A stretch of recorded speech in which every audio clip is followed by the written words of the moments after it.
Good evening, everybody. We'll call this Safety Committee to order. Those present are Floyd, Blake, Rath, myself, Frazier, and Lang. Tonight, the topic is an open discussion about the walking bridge by St. Francis. And we'll open the floor to Director Baum or Mr. Marmee to open it up. Yes. I was approached by Father Sizemore and James Knox as far as some safety concerns pertaining to the school at St. Francis. What has resulted in some research on their part is that there are occurrences that are happening that are of a safety concern due to pedestrians walking across that bridge during school hours and at other times when there are functions down there, but in particular when the children are in attendance.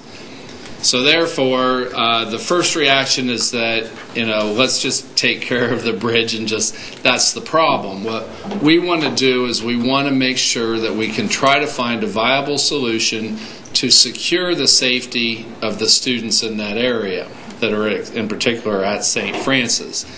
Now, there are other schools that we have addressed different safety concerns, the safe route to schools, the grants that we have obtained or different schools have obtained in order to assist with that. But what Father Sizemore and Mr. Knox are asking is that the city help them with the safety of the students in that area and what is occurring with the foot traffic coming across that bridge. There have been different incidences that they have documented, and in particular, I asked them when they approached me about 3 weeks ago to start really documenting and also contacting our safety forces to make sure that there is documentation of these occurrences happening, and they have done so. There have been two incidences that really, in my opinion, caused me to really say that, okay, we really need to help with this in some way, shape, or form. One was there was a gunman in the area. Wasn't particularly targeting St. Francis, but he had a firearm, and he was right there by the school, and the bridge was his main area in which he was walking. Another issue was an individual who, while the school was in session, had a knife and was pounding on one of the school doors. Those two concerns, or those two occurrences, are what really got my attention. There are other occurrences that are also happening that some would say are just undesirable type of activities, whether it be drug related or whatever the situation. We know that there are individuals in that neighborhood on the other side that need access to the downtown area. That is, we're not denying that fact. We also know that here in hopefully a short period of time, we're going to have a very nice bridge that is just 100 yards down from that walk bridge that is going to be open. We don't know if that's going to change the dynamics. I know that we did do a study of the number of pedestrians that walked across, but that's when the bridge was closed. And so therefore, that is a more viable way for them to get to the downtown area. So I guess what we're trying to say, and I'll let Father Sizemore and Mr. Knox also speak, is we want to try to see if there's something that we could do to make sure to assist with the safety of the children in that school. I believe that we need to ask the police department what their thoughts are on the actual that road back there, and also what sometimes is considered an escape route, because our police force can't go that route. If somebody is on foot and they go across there, then they have to go all the way around, and whatever other concerns they may have pertaining to that particular bridge. But I guess that's where we come from, and I'll ask either Father or Mr. Knox if they want to add in any other comments that they have on their behalf.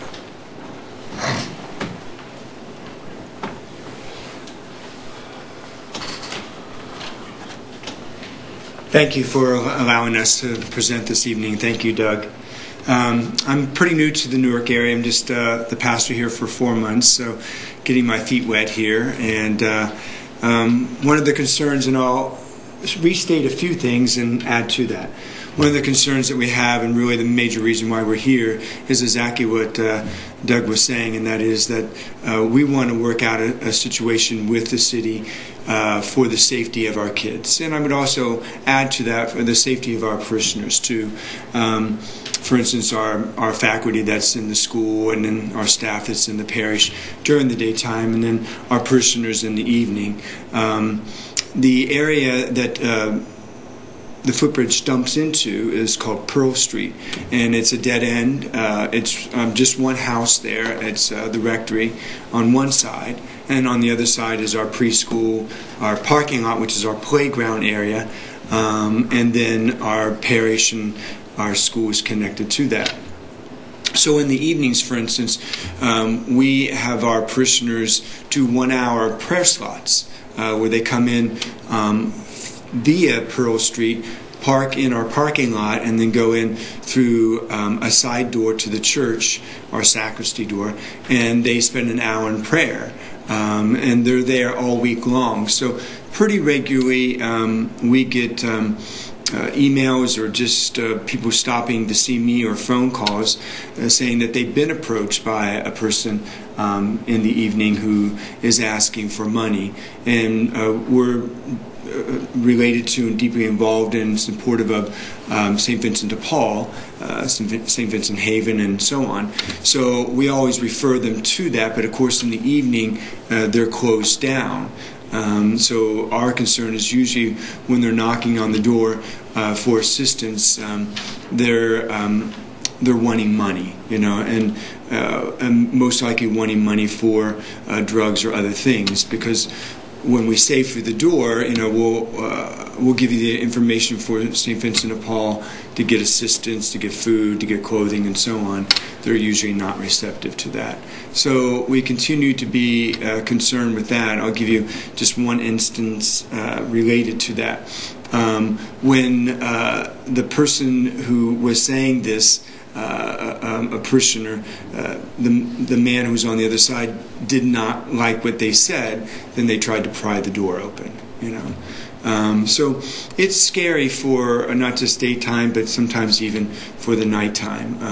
And lighting is an issue that Jim Knox, who's our business manager, is looking into, trying to increase both for our small parking lot and our large parking lot. So that's one thing that we want to try to address. One of the days that, in fact, Doug was talking about, we had 4 incidences just in one day. And we followed the advice of Doug, Mr. Marmee, and calling the police. One of them happened late in the morning, overnight, and somebody jumped over our preschool fence. And when they couldn't get into the preschool building, then they just vandalized the preschool playground. It's a closed-in area, so vandalized the toys and the walls and other things. And then later that day, we had a man and a woman twice who were fighting right outside of our preschool. And then and so we called the police for that. And then the final one was when a man had walked over the footbridge into Pearl Street. He had a shotgun in his hand, and he walked right by the parents who were waiting in their cars to pick up our kids. So, my fear, of course, is in a situation like that, they're seeing this man walk right by them on Pearl Street with a shotgun, and for their own safety, not just the kids, but also the perception of this. St. Francis School is growing again, and our congregation is growing, thanks be to God. And I would hate to see these types of incidences, which our parishioners are aware of, we're a small community, that this would affect their choice for schools. Our parish has been in this area since the 1840s, and we've had a school here for many, many decades also. And we want to continue to have a viable presence and contribution to that. So as Doug was saying, we're looking for some sort of solution that will address ultimately the safety of our children and of our parishioners through the day and through the evening. And one of the things, as he pointed out, that we've been in discussion about has been the possibility of the new bridge that is coming open on Mount Vernon Street. Just looking at it from a distance, we see that it's going to be open, it's going to be well lit, it can be monitored by the police much more easily. There isn't, as Doug was referring to, an easy access for them on foot to run away from the police. And it would then divert that traffic if this was a viable solution that we come up with. It would divert that traffic from a closed dead-end area that's not well lit and that can hide activity and walks right by our preschool and so on, and our playground during the day. It could divert that to an area that is open, accessible, well lit, and monitored. And we're open to other proposals and other options. So ultimately, what we want is the safety of our kids, first of all, of our faculty, of the rest of our staff, of our parishioners during the day, parents as they're picking up kids, and also during the evening, and of course the safety of our buildings too. When the former priest was here, Father Sullivan, he had a couple occasions when we were kind of passing the baton. He told me, just to make sure the rectory is well secured because there's been attempts to break into the rectory and so on. So even for my own safety. Mr. Knox, you have hitting that? You covered everything. Perfect, thank you. I take it there's not a school resource officer at the school. Is there a time frame? You don't understand parochial financing at all. Clearly not. When it comes to the time frames in which we're seeing these incidents occur, is it afternoon to late in the evening, or is it in the morning even, or? Yeah, so I gave you one example. Is it okay if I talk from here? Yeah, that's fine. I gave you one example of one day in which something happened overnight. Something happened in the morning, afternoon, and then late afternoon. But then we also have incidences where it happens in the evening, either with our buildings or individuals being approached. In my opinion, just a sad and terrible example of that is just a few weeks after I got here, we were having a religious procession around the block. So our property is between 5th and Pearl Street. And so we were walking onto 5th from Granville and around through our parking lot, and then we're going to come up, onto Pearl, and we're going to come up Pearl, 5th. So when we pulled down Pearl, there was an individual who was clearly high, and so much so that she could not even walk, and this was at 7 o'clock in the evening. We see a lot of that type of, of individuals who we just know that they're on something. And so much so that she fell down to the ground, which some of our parishioners then went and cared for the person and made sure that they got the assistance that they needed, called an ambulance and so on. So, I mean, that's just one anecdotal response to, it really is throughout the day that we're concerned about that activity. Yeah, the only thing I would add to that is the property damage here is almost exclusive to overnight hours. So. Let me just share a little bit more, and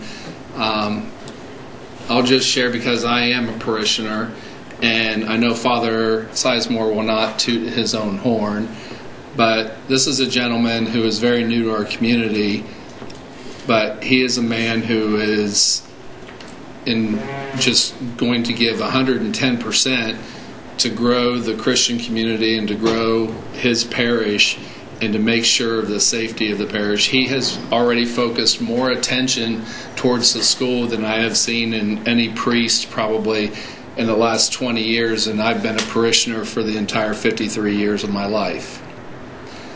He also came into our community and he invested a significant amount of his own money towards that parish.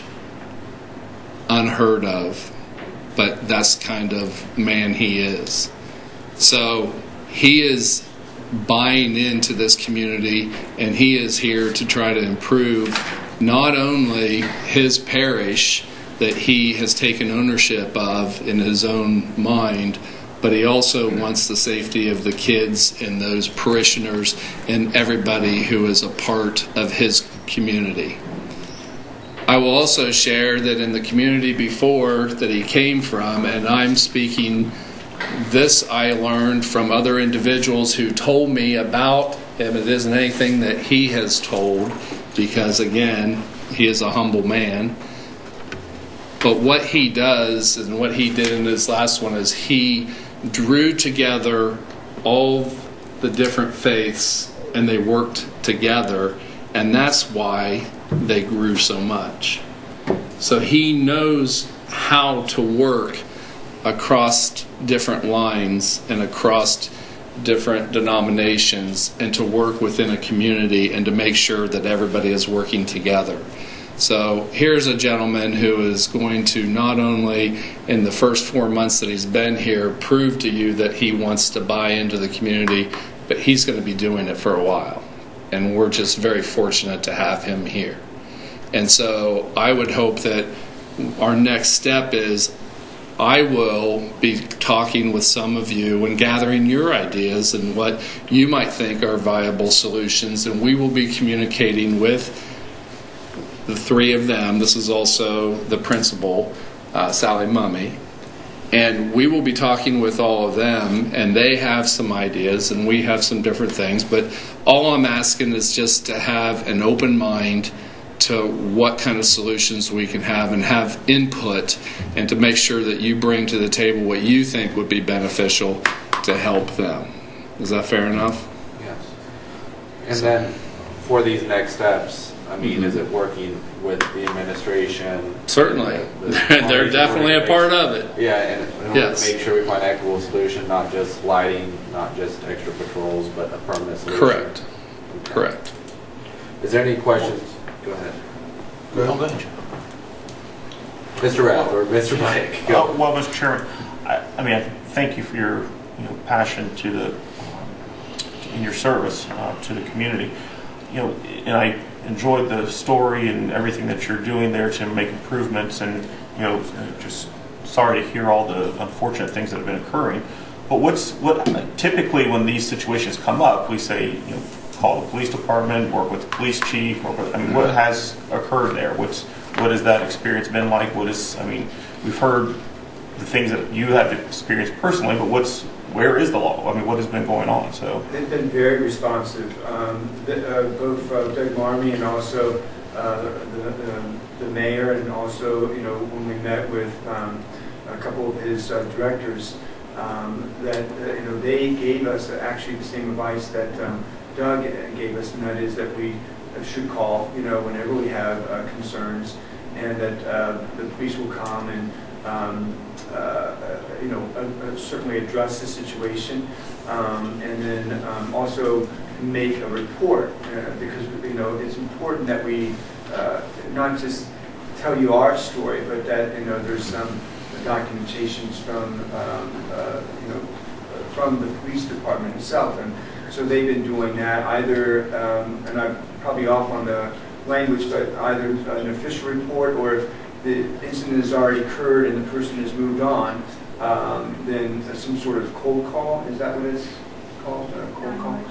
Yeah, just to let us know that that they were there and that they didn't see anything at the time because it had already happened and they had moved on. So they've actually been very good about that. We felt kind of concerned on our own side that we were calling him too much, but so that was the advice they gave us, and we've been following that advice. So all these incidents that you have documented, there's a police report or some type of an incident report for those? Yeah, the majority of time, they're already gone. The situation has already passed, so the police don't put it as a high priority to respond, but they do respond. They may not, because they'll ask right off, is the person still there or whatever is happening, and if it's not going, then they'll come, but it's not going to be like if they have a domestic going on down at this location, that takes a higher priority if it's happening right now. Does that make sense? Well, I understand that. Yeah. This is kind of unusual. I mean, most typically when people come to us and have concerns, we'll work not in a public setting, but more, meeting with law enforcement, the police chief, or working with the safety director. So, to have it in this setting is just a little different. So that's why I'm just curious as to what is going on to cause it to be here at this committee meeting. So that's where my question was coming from. So, you got a question? Mr. Rath. Thank you. Father Sizemore and thank you, Father Sizemore, for coming in and speaking to us. I appreciate that. He made reference to the fact that he was open to other proposals and other solutions. Maybe I missed it, but other than what?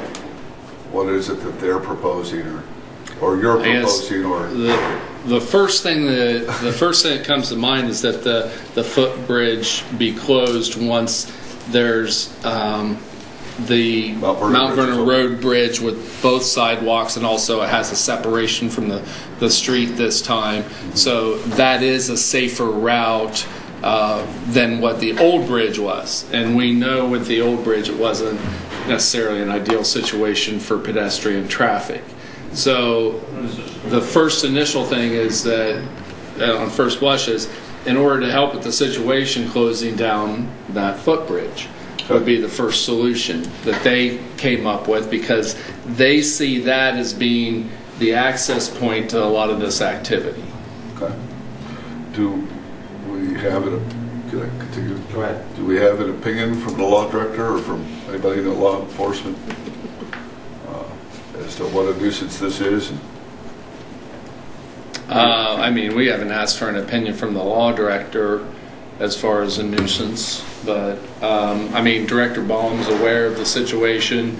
When I always thought that there was no way we could close it down, but then Director Baum had indicated that it could be at one point, and then we found out that it was owned by the state, and there's been a lot of different back and forths as far as what actually could be done.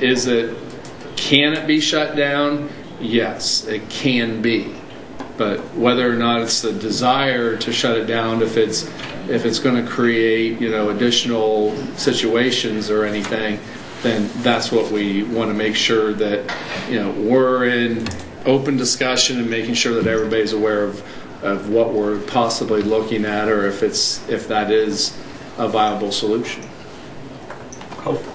Go ahead, Mr. How far do you want to take this conversation tonight? Because I mean, I can hit you with a dozen questions. As far as you want. I mean. So you're saying if we close it down, it could cause other situations.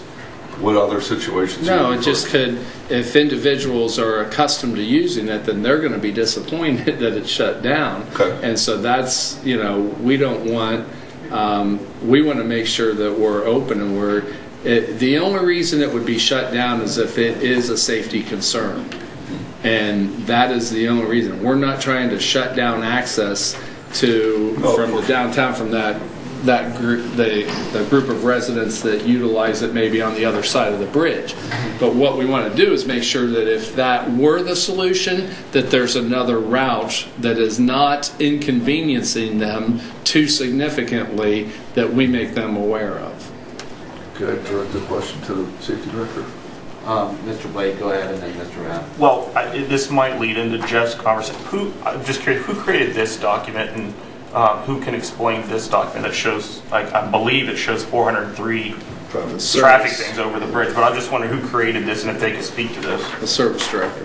That came from our office. And, Yeah, we did a pedestrian count out there because really we were trying to, when the idea came up several months ago, the idea was how many people were actually using it. Our interpretation was probably there were 20 or 30 or so people. So we put our counting cameras out there and counted how many folks were actually using the bridge. So that's the count. 403. Yeah. 403 people are using this bridge in 20,000. It could be. It's 403 trips. Could be the same individuals. But still, it's numerous heavily times. used. I mean, that's the... Yeah, and what we don't know is how many folks would be going across Mount Vernon Road if that were open, but it's closed due to the construction.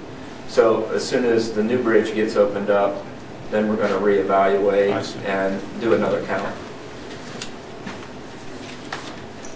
Mr. Rath? Mr. Ball, would you like to address the issue? Please. Thank you.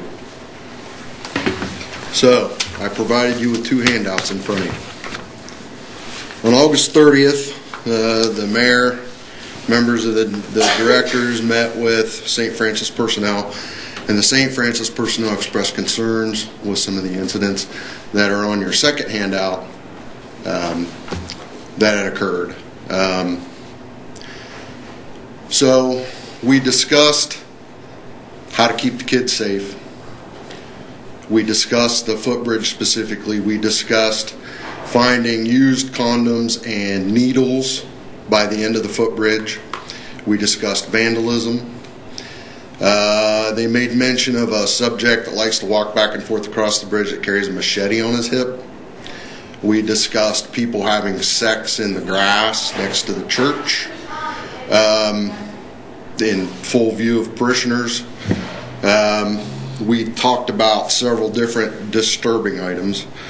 So the result of that was, let's put a camera up. Let's see how many people are actually using it. My over and under was 20 during the day. We installed a camera. The engineer's office installed a camera.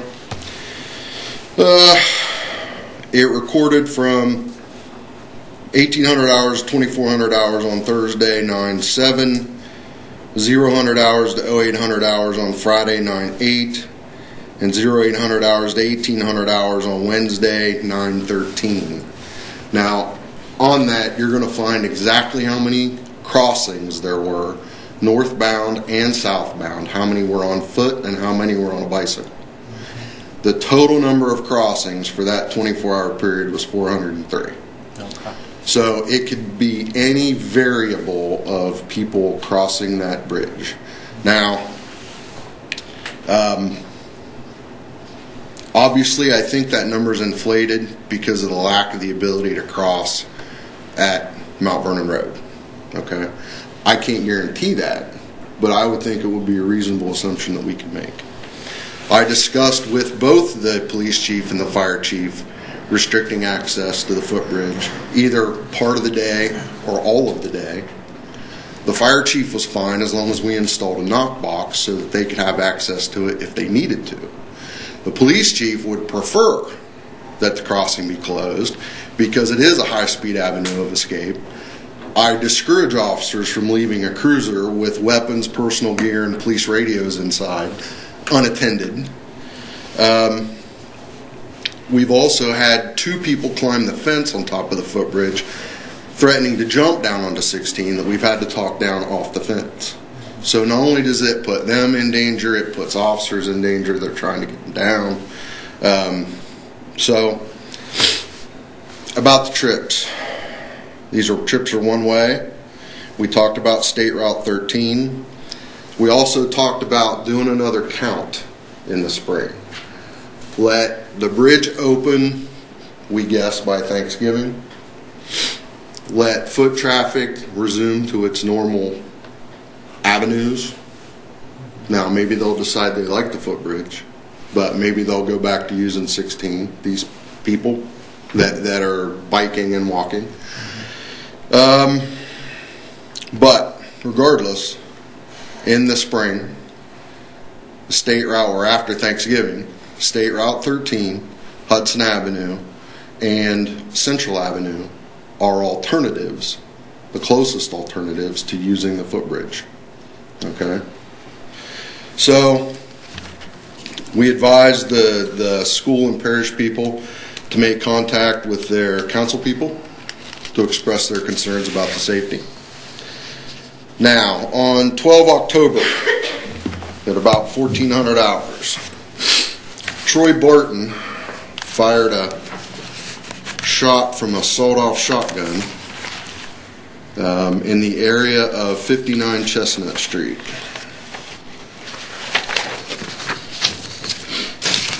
I have the bill of particulars. So specifically on October 12, 2017, Newark police officers responded to a shots complaint near 59 Chestnut, which is north of 16. 2 streets north of 16. Runs parallel to Granville Road, or parallel to 16. Occupants at that address and neighbors advised the police the defendant showed up intoxicated, pointed and fired a weapon, and left the area. Officers located the defendant near Pearl Street in Licking County, Ohio. Defendant had a sawed-off shotgun and shells in his possession.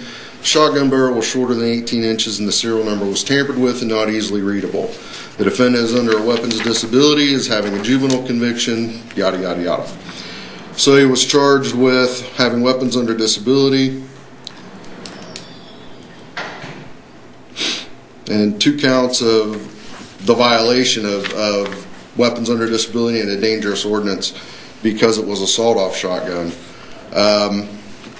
Unfortunately, the takedown occurred right in front of St. Francis. Parents were there to pick up their kids. The school was called, but when a guy's in front of the school, but what are you going to do? I mean, he's right there. So Adam Carter did a great job, arrested him. But the subject, when the officers got to 59 Chestnut, they went in the front door, he went out the back door. He used the footbridge to cross over Pearl Street and was apprehended in front of St. Francis. So, is that a problem? Absolutely. If we'd restricted access to the bridge, could it have been avoided? Yeah, probably. Could I ask a question? Sure. Mr. Rathgo. It seems interesting to me that you had police officers go from Chestnut all the way around and catch this guy on Pearl Street. It seems like they got there mighty quick. Did they anticipate that and another officer went to cut him off ahead of the pass? I have no idea, but if I lose somebody in the area of Pearl Street, I'm going to be at the other end of that footbridge. Sure. I mean, that's always a place that you would check. So that's common. And that's common at other footbridges in the city as well. I don't mean to make light of anything, but that's just a standard. You only want 1 or 2 officers to go to the actual scene of the crime. You want everybody else to stay a couple, 3 blocks away, because no one stays at the scene of their crime. They pick a direction. So you got 1 of 4 directions to pick, and you hope you get lucky.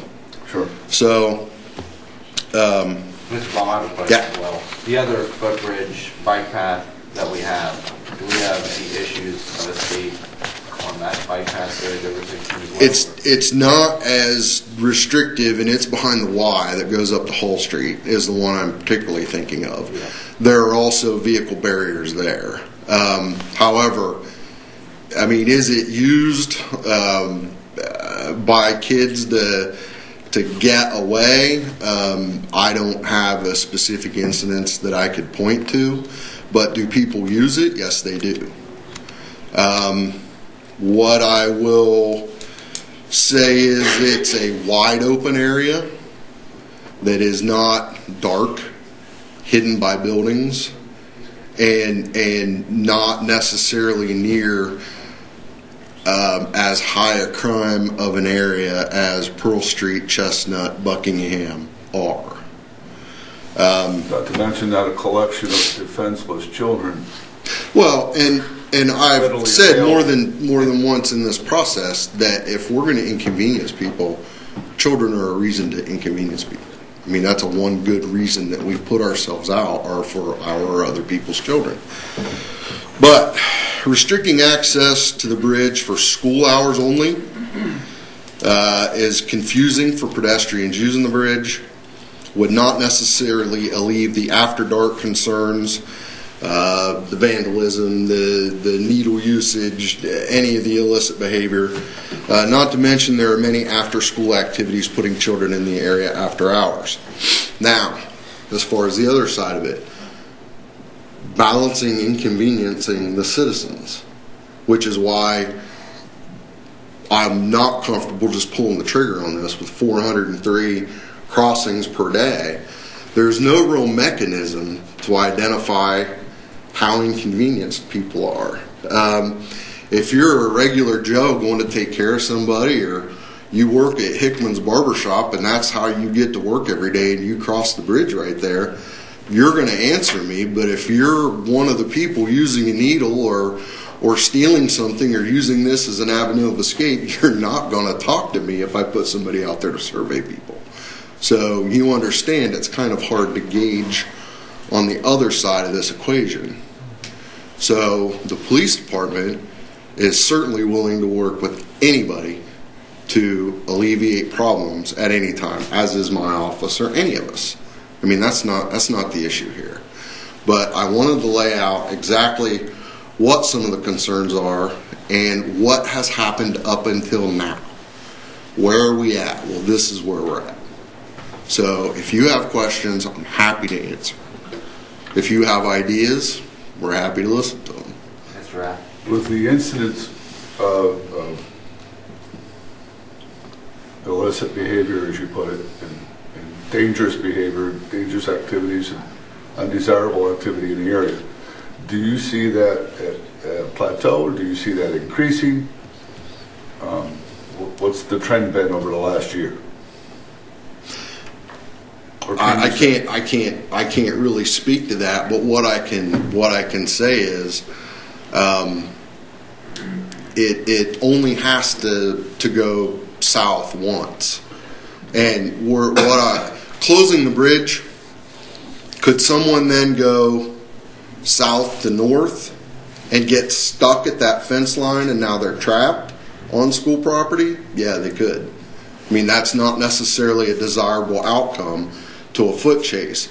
But what I understand is happening is most of the issues are coming north to south. But again, someone who stops and is having a reaction to too many drugs could be coming down Granville Street and see a spot in the grass and decide that's where I'm going to pass out, or that's where I'm going to finish my beer, or here's where I'm going to stop and ask for money, and if they tell me no, I'm going to try and force my way in. So there is no way to say, there's no one solution. Understand, there's no one solution. Do I think that closing the walk bridge would help? Yeah, I do. Do I think that it would inconvenience a lot of people? Yeah, I do. I have one question, and then Mr. Rath. When you had the camera up, did Yes. you capture any illicit activity on the camera? I don't believe so. Okay. But it wasn't a Design. surveillance It wasn't camera. designed It for was that. a camera. Mr. Rath. Can I put my trail cam out there and get video of them? I'm afraid you'd lose your trail cam, but I mean, you've mentioned 3 times already incidences of people with firearms in that area. Between you and Doug, Okay, in all the right. report that's here, Okay. and between all of your conversations, it's 3 different incidences, from what I can understand. It's all the same. One I incident. think it's all the one same. incident. I'm just really nervous that, I mean, you're talking about waiting until spring and then letting Mount Vernon open and traffic flow back to normal and then doing another count. Spring's a long ways away. I'm afraid of what's going to happen between now and then. Well, Mr. Rath, you're not alone in that, but it's a process, and I would say that since the state built it, that I would think that, and I would say that a motion by this committee to be acted on by council, everybody would probably be comfortable with closing the bridge. But I'm not comfortable just telling a fence company to restrict access to that bridge as we stand. I understand that. So, do I want to wait? No, but is it fair to the good people using the bridge? Is it fair to them to say, I'm going to take this count in January when it's 18 degrees out and judge how many people normally use this bridge by doing it in January? Or is it fair in the middle of April? That's kind of my predicament in this situation as far as when to do another count. I completely understand what you're saying. And would I feel better just closing the bridge tomorrow? Yeah, but is that a viable solution? I don't know.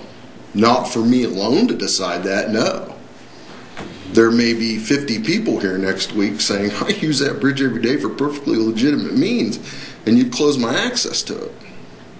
And right now, there's no access over Mount Vernon. Is that correct? No, not for another, couple weeks? Or so? I just want to say, so this is my ward, so. Yes, ma'am.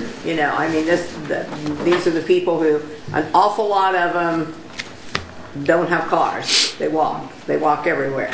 And they haven't been able to use the bridge. My guess is a lot of them, now that there's no Little Beer, do a lot of their shopping at UDF up here because they can at least get some groceries there.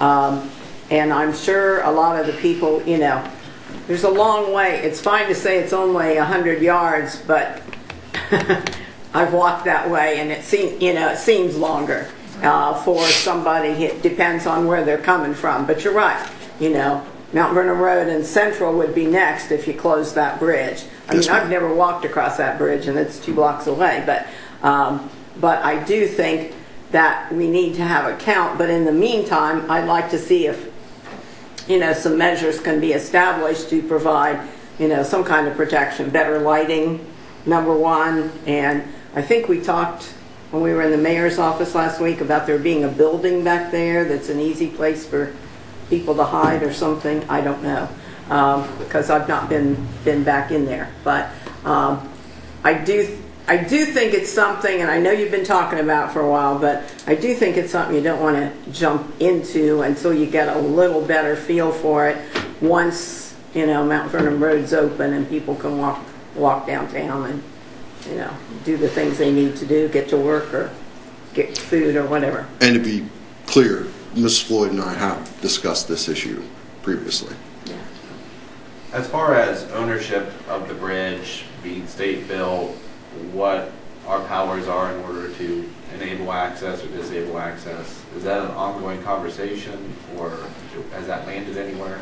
I think it would take a measure of council to restrict access to that bridge. We couldn't tear it down.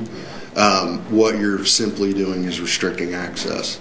Access that could be reevaluated at any given time by any given Ordinance or Yeah. resolution. Any other questions by the committee?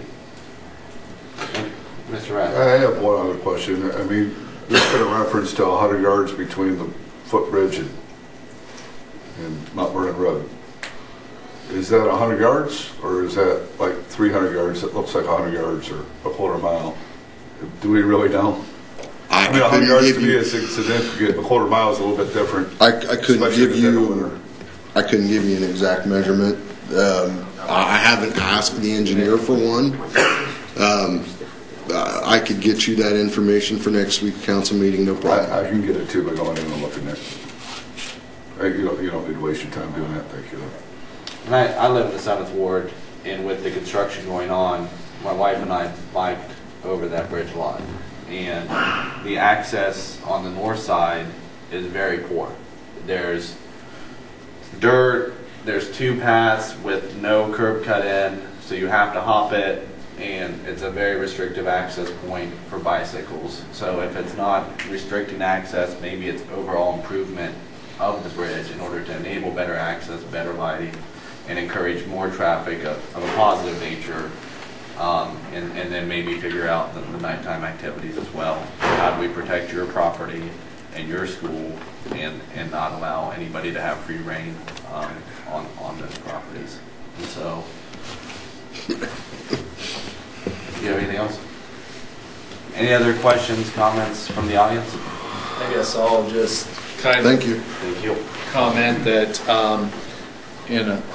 Father Sizemore, they are well aware of the fact that Mount Vernon Road is, nothing can be done prior to that because, but here's what they wanted to make sure that it was a process, and that's why they're here this evening, and they're trying to communicate, and like Mrs. Floyd has indicated, this is where we start. This is just a starting point, and we want to get to a solution that's going to make sure that those students, those parishioners, those folks that are the faculty and the staff there are not in harm's way, and making sure that the police force is supported in their activities also. So I appreciate everyone listening. And I also look forward to hearing from any and all of you that have any suggestions, solutions, comments, criticism. It's all welcome. It really is. So we want to make sure that it's all out there and that we're all communicating. And even if there's something that you don't agree with, I would hope that you would bring it to either my attention or even Father's attention, and make sure that we communicate that. Is that fair enough? Perfect. I appreciate it. Thank you. With that, we'll stand adjourned on the Safety Committee. Up next is Service. All right, we'll call the Service Committee meeting to order. Those present are myself, Rath, Cost, Bug, Frazier, and Floyd. Up next, consider resolution number 17-84, authorizing the Director of Public Service to execute a contract for reimbursement of legal representation of indigent persons for calendar year 2018 with the Licking County Board of Commissioners for the City of Newark, Licking County, Ohio, and declaring an emergency. Mr. Chairman. Mr. Sassen is here to talk about this. This is a standard resolution we do once a year to allow the State Public Defender's Office to reimburse the county commissioners for funds expended for court-appointed attorneys in municipal court. It used to be we would do this agreement, and it was a standing agreement. It's now required to be done every year. It's listed as an emergency because it has to be passed and effective by December 31st of this year for those funds to be reimbursed in calendar year 2018. Motion. Second. Motion by Floyd, seconded by Frazier.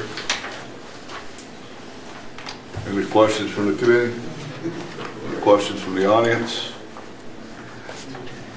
Just my own personal opinion about emergency clauses. If it's a standard thing that happens every year, perhaps next year we could do this in October. You call the State Public Defender's Office and have them send the forms over in a more timely fashion, and we will absolutely do that. I have one question. Duly noted. Mr. Frazier. Do we know what the total was that was spent for this? I couldn't even guess. No. Okay. Commissioners could tell you fairly easily, but I don't know. Okay. All right, all those in favor signify by saying aye. Aye. All right, all opposed, same sign. That passes 5-0. Thank you, Mr. Sassen. Up next is resolution number 17-85, appropriating real estate known as parcels number 6T and 6WD, Newark, Licking County, Ohio, authorizing the Director of Law to proceed with a complaint for appropriation in Licking County Court of Common Pleas and declaring an emergency. Mr. Moorhead is here to speak on that. You have the floor, sir. Thank you. We were before you back at the end of September and explained that we had 5 parcels on the Ohio Street and Manning Street Bridge reconstruction projects that we needed to move forward with an appropriation case on. And so these next 5 items are those cases again. Those resolution of intent to appropriate was what you passed back in October, and now these are the resolutions to actually appropriate the land. And this first one in particular is down on Ohio Street. Actually, the first 4, item number 2, 3, 4, and 5 are on Ohio Street, and item number 6 is on Manning Street. Motion. Second. Motion by Floyd, seconded by Bob. Any questions from the committee? I have one. Can you walk me through that process? So we already passed this in October to acquire it, and now it's to appropriate. Is that what I'm hearing? You passed a resolution of intent to appropriate, which allowed us to do the public notices and so forth that were required out there. Now this is the actual acquiring of the property and appropriating the property. Any other questions from the committee? Any questions from the audience? Seeing none, all those in favor signify by saying aye. Aye. Opposed, same sign. That passes on to full council with a vote of 5-0. Page.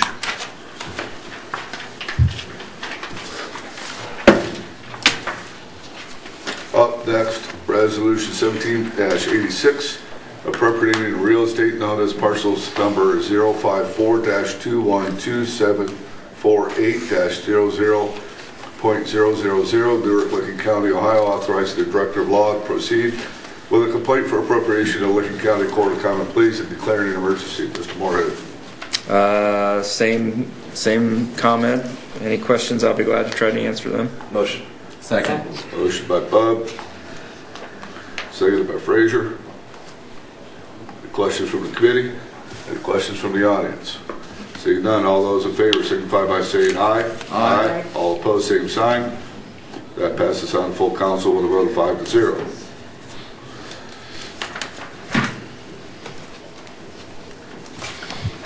Up next, resolution number 17-87, appropriating the real estate known as parcels number 2A and 2B, WD, Newark, Licking County, Ohio, authorizing the Director of Law to proceed with a complaint for appropriation in Licking County Court of Common Pleas and declaring an emergency.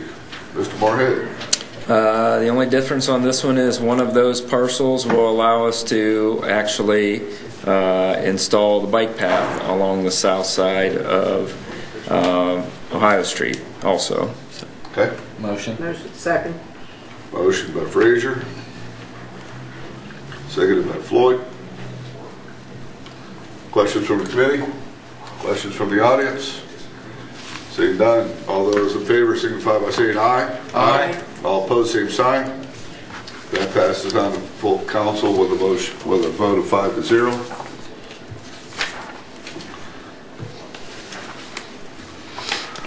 Up next, resolution number 17-88, appropriating the real estate known as parcels number 7T and 7WD, Newark, Licking County, Ohio, authorizing the Director of Law to proceed with a complaint for appropriating in the Licking County Court of Common Pleas and declaring an emergency. Mr. Moorhead, you have the floor again. Same issue as the others. I should have mentioned the fair market value on items 2, 3, and 4 is $300. This one for item number 5 is $369. Motion. Second. Motion by Floyd, seconded by Bub. Any questions from the committee? Questions from the audience? Seeing none, all those in favor signify by saying aye. Aye. All opposed, same sign. That'll pass on to full council with a vote of 5-0.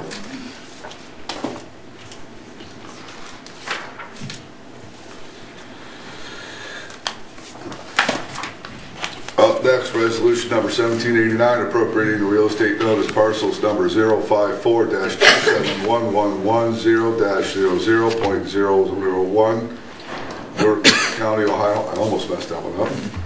Authorizing the Director of Law to proceed with a complaint for appropriation in the Licking County Court of Common Pleas and declaring an emergency. Mr. Moorhead again. This is the parcel that's on the Manning Street Bridge project. It's owned by Owens Corning, and it's on the northeast corner adjacent to their landfill property.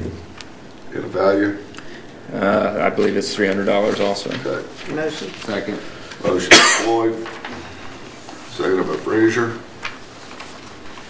Questions from the committee? I have one. Mr. Frazier? Are we paying this after the resolution? Is that $369, $300? Is that when we pay this, or have we already paid it? Those dollar amounts will get deposited with the court when they file the appropriation case, and the money will remain on deposit at the court. If any heirs or owners appear, they would be able to draw that out. Isn't it the fact that most, if not all, these properties, the owners have been deceased and heirs are unidentifiable? That's correct. And that's why we're doing Except for this one with Owens Corning. The issue with Owens Corning is for $300. They can't pay their staff enough to, or so little to spend the time trying to go through all the closing and other documents that would need to be done, so we move forward on our end. Okay. Any other questions on this issue, number 17-89? Any questions from the audience? Seeing none, all those in favor of sending this on to full council signify by saying aye. Aye. All opposed, same sign. It also moves on to council at a vote of 5-0. Thank you. Thank you, Mr. Moorhead.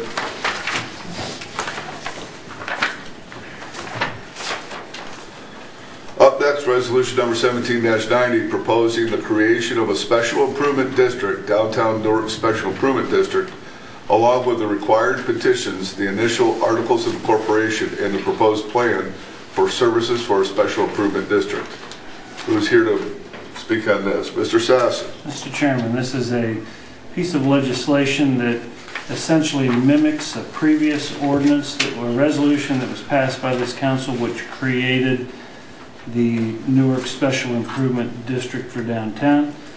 That piece of legislation, which you approved in October, had been reviewed by the county prosecutor and by the county auditor, who approved the language in the form of that legislation before it was presented to council. Council then adopted, created that special improvement district, established that assessment on the property owners in that district. Once this piece of legislation made its way onto the desk of the people who actually do the work in the county building, they recognized that the date, according to their requirements, needed to change to have an effective assessment date of January 1st of 2017, so that those assessments could then be billed in the first quarter of 2018 and collected by the middle of 2018. So it's essentially correcting the effective date to make it back to January 1st of 2017 instead of July 1st or June 1st of 2017, because their requirements of their office and their assessment process require that annually and not biannually. I don't know if that makes sense or not, but it's essentially correcting the effective date of the assessment. It's not changing anything about the special improvement district. It's not changing the amount of the assessment. It's simply making it conducive to the procedures mandated by the county auditor's office. Motion. Second. I'll let that sink in for a minute. Motion by Floyd, seconded by Frazier. Any questions from the committee? Yeah, I'm going to try to clarify it. Of course. Section 3, is that what I'm looking at? Correct. So it says January 1st here. Correct. Is that what it's supposed to be? Yes. Okay. And before it was January 21st? It was June 1st. June 1st. Okay. These assessments, these special assessments have to be done on an annual basis. Gotcha. And that's why they wanted it back to January instead of June. Okay. And it doesn't take a prorated year of an assessment back to a full year Not, plus how many people. not according to the deputy county auditor. Okay. And I take her at her word. Clarifying that. Okay. Any other questions from the committee? Questions from the audience? Seeing none, all those in favor signify by saying aye. Aye. All opposed, same sign. That moves on to full council with a vote of 5-0.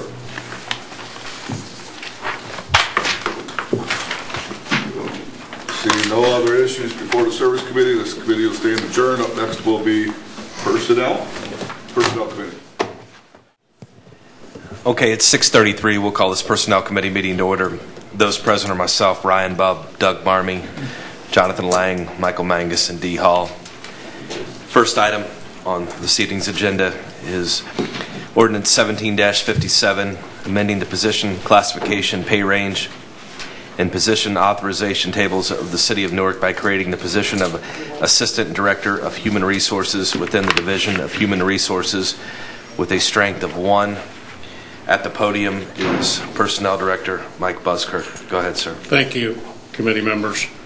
A couple of things with this. One, it looks like with the amended authorized, it would be authorized for 3 people, and in essence we would, but we do not plan on filling the HR assistant position. We won't have the money to do that. The plan would be is if this goes through for the Assistant Director of HR, when I decide to move on, hopefully she would move up, and then we would use the HR assistant position then, but we don't have any intention of increasing the number of people in the department. 2, we already have this money in our budget. We would just move it around, but it wouldn't be effective until the January 1st of 2018. We wouldn't have the money to do it right now, so we'd want to make it then. We have $5,000 set aside for overtime. In her current position, she can get overtime, time and a half for working. With this new position, there is no overtime, so we'd move that money over into the personnel account. And she also loses her longevity by taking this position too. Longevity, for those that aren't familiar with the city, after so many years, you get additional money added to your your rate. Okay. Does anyone from this committee have any questions, comments that pertain to Ordinance 17-57? I'll make the motion. Second. A motion on the floor by Marmey, a second by Lang. Does anyone from the audience have any questions or concerns regarding this? Seeing none, motion on the floor by Marmey, second by Lang. All those in favor of moving this on to a full council can signify by saying aye. Aye. Aye. Those opposed? Motion passes 5-0. Thank you.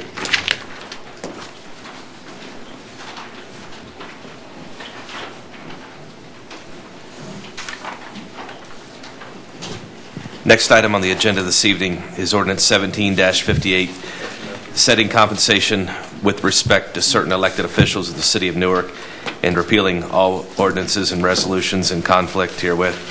Service Director David Rhodes is at the podium. Thank you, Mr. Chair. What we're bringing forward is salaries that will make sure that City Council earns a year of PERS for a year served, and we set the table to that level. When I first got on council, City Council had full insurance benefits, which have been repealed, which I voted to help repeal.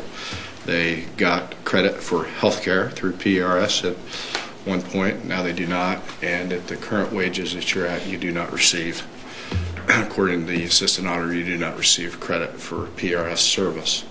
If you look at the last set of council races, we had three races that were uncontested. And we need to continually draw from our citizens the best talent we can get to run for council. So it's a modest adjustment, and it brings it in line so that members would receive 1 year PRS credit.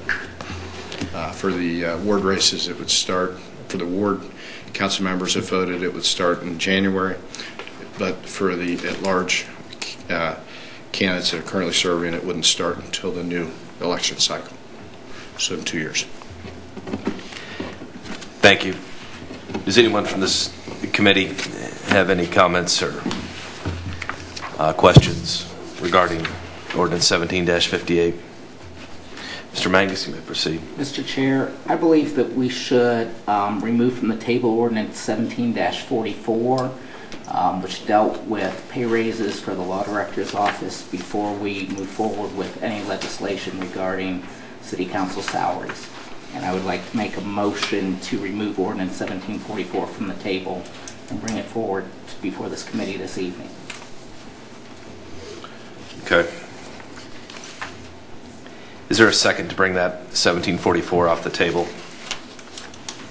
I'll second.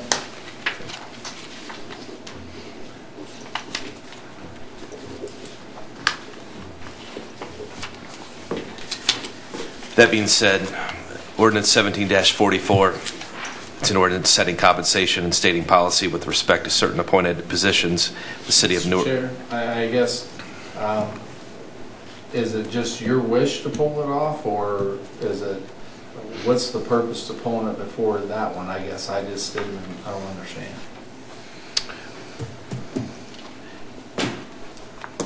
Do we need to, I guess we probably do need to vote on it, correct, before Well, we... I mean, we wanted it off the table this evening, but I don't understand why it needs to be before or after, or is there a purpose to it than just, I mean, it's at your discretion. Yeah, I don't really have a feeling one way or the other. We're going to discuss it, so Okay. if it's the wish of this committee, we can vote on that now. So. Yeah. I'm fine with not voting to bring it. I want it to come to the table, but I just guess I wanted to know why. Certainly, I was going to read it, and we could vote on it at that point. So 1744, and it's an ordinance setting compensation, stating policy with respect to certain appointed positions of the city of Newark, Ohio, repealing all ordinances and resolutions in conflict herewith and declaring an emergency. We discussed this at the last personnel committee meeting. It was put on the table. So with that being said, there's a motion on the floor by Mr. Mangus, a second by Marmee, pertaining to this matter. And I believe the law director, would you like to speak to this? I won't speak to the issue of removing it from the table, but if it is removed from the table and brought up for discussion on a motion to adopt, then I will comment there. So all those in favor of bringing this off the table can signify by saying aye. Aye. Those opposed, motion passes 5-0 to pull this off the table. With that being said, Mr. Law Director, would you like to speak to the substance of this legislation? Mr. Chairman, this was drafted because the 6 employees identified in this piece of legislation, 4 of whom are the assistant law directors in my office. One is the assistant county auditor, and one is the deputy clerk in the municipal court, are essentially the only 6 non-elected officials in city government whose salaries and compensation packages have not been addressed this year. You'll note in that the attachment to the ordinance that the amount set for the next 3 years, which is concurrent with our collective bargaining agreement and other statement of policies terms, that the amount of raise that I proposed and requested for these 6 employees, again 4 of whom are mine, is 2%. That's slightly higher than the other employees received this year when all of those different categories came before council. The reason I selected that number is because in 2014 and in 2017, these 6 employees received no raise whatsoever. So I was trying to balance out that 5-year picture so that they're brought up to the same level as all the other employees we've addressed this year. That's the only reason why that number is slightly different, to accommodate for those 2 years where they received no increase. Okay. Does anyone from this committee have any questions or concerns regarding this matter? Mr. Lang, proceed. Yeah, question for Director Sasson. Do you have a bottom line number of how much this is going to cost to the budget? We were actually able, after this was put on the table at Mr. Marmee's request, to go back and look at the entirety of our budget. Now in the law director's office, I can't speak for the auditor, the deputy auditor, or the deputy clerk. But in my office, 96% of my budget is salary and compensation. But nonetheless, we were able to go back and we were able to make a little cut here and a little cut there. And the long and short answer to your question is that for the 4 employees in my office, it's going to cost about $2,200 a year. Net. Gotcha. Okay, thank you. Does anyone else? Anyone else from the audience like to speak to this? Seeing none, I would entertain a motion. Point of order. Motion and second has already previously been established when it was tabled, so therefore it already has a motion and a second. Bringing it off the table reenacts that motion and second. Okay. Seeing no further questions or comments, all those in favor of moving 17-44 onto a full council can signify by saying aye. Aye. Those opposed, motion passes 5-0. Thank you.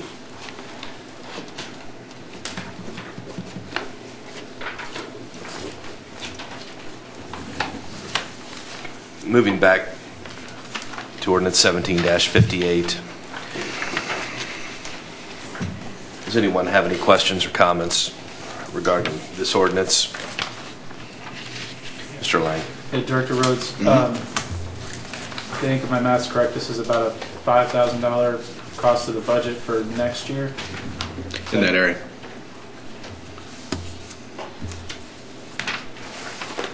That's all. Okay. Is anyone else? Mr. Frazier? When it comes to PERS setting the compensation for benefits, does that change every year? No, it's something that they adjust every so often, and it's something that they've adjusted currently, and we became aware of it, and we just kind of feel as though, you know, again, when I ran the first time, you had full health care benefits, you had insurance accumulation in the PRS, and you had full compensation. The administration brings this forward because we feel as though you guys work hard, and we ought to at least receive years of PRS credit. And the salary has to be to that particular level in order to do that, according to the assistant auditor. And so for the next 2 years, I will not receive any PERS credit? According to the assistant auditor, yes. I believe you do receive a PRS credit. I don't think it's the full year. It's not for the full year. Mr. Law Director. Essentially, the way it's reported to PRS from the auditor's office is on a monthly basis. So this salary amount had to be crafted so that in each reporting period, each month, that there's a certain amount of money paid so you get a credit for that month. As it currently stands, even though the overall amount of the increase here is not great, it coordinates so that the annual monthly amount, or the monthly amount paid to PRS gets a full credit. Currently, I think that really happens in only 3 months out of the year. So council is only getting PRS credit currently for 3 months out of the year. The reason ward seats are changing in 2018 and at-large seats are changing in 2020. Can't change compensation package during the middle of a term. Okay. Does anyone else have any questions or comments?